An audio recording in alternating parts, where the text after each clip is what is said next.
తెలంగాణ ఉద్యోగ సంఘాలు ప్రభుత్వంతో సమరానికి సై అంటున్నాయి.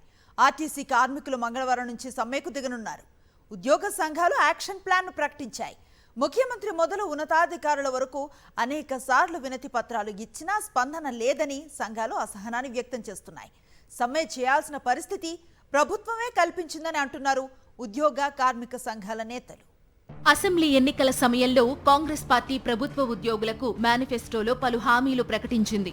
కాంగ్రెస్ ప్రభుత్వం ఏర్పడిన తరువాత హామీల అమలు చేయాలని ఉద్యోగ, ఉపాధ్యాయ, కార్మిక సంఘాలు అనేకసార్లు కోరాయి.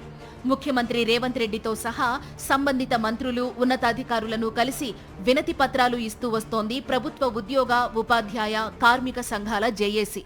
అయితే ప్రభుత్వం వచ్చిన 15 నెలల తరువాత కూడా సానుకూల స్పందన లేకపోవడంతో రాష్ట్ర ప్రభుత్వంపై ఒత్తిడి పెంచే ప్రయత్నాలు ప్రారంభించాయి ఉద్యోగ సంఘాలు.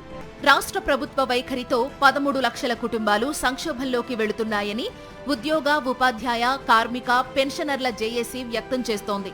ప్రభుత్వం తమ డిమాండ్లపై సానుకూలంగా స్పందించాలని కోరుతున్నారు ఉద్యోగులు.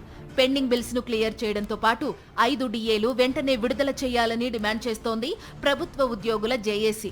ఎన్నికల మేనిఫెస్టోలో కాంగ్రెస్ ప్రకటించినట్లు సిపిఎస్ ను రద్దు చేయాలని కూడా డిమాండ్ చేస్తున్నారు.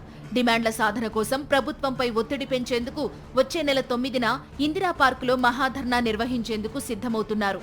మరోవైపు ఆర్టీసీలో కూడా సమ్మె సైరన్ మోగింది. పెండింగ్ డిమాండ్లను పరిష్కరించాలని కోరుతూ మంగళవారం అర్ధరాత్రి నుంచి బస్సు సర్వీసులు నిలిపివేస్తామని ఆర్టీసీ జేఏసీ ప్రకటించింది. కాంగ్రెస్ మేనిఫెస్టోలో ప్రకటించినట్టుగా ఆర్టీసీని ప్రభుత్వంలో విలీనం చేయాలని డిమాండ్ చేస్తున్నారు కార్మికులు. ప్రభుత్వ ఉద్యోగులతో సమానంగా ఆర్టీసీ కార్మికులకు జీతాలు ఇవ్వాలని, 2021 వేతన సవరణ అమలు చేయాలని ఆర్టీసీ కార్మిక సంఘాలు డిమాండ్ చేస్తున్నాయి.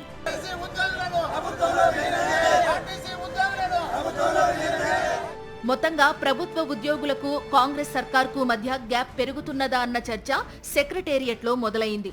ఉద్యోగ సంఘాలు వరుసగా పోరాటాలకు సిద్ధమవుతున్నాయి.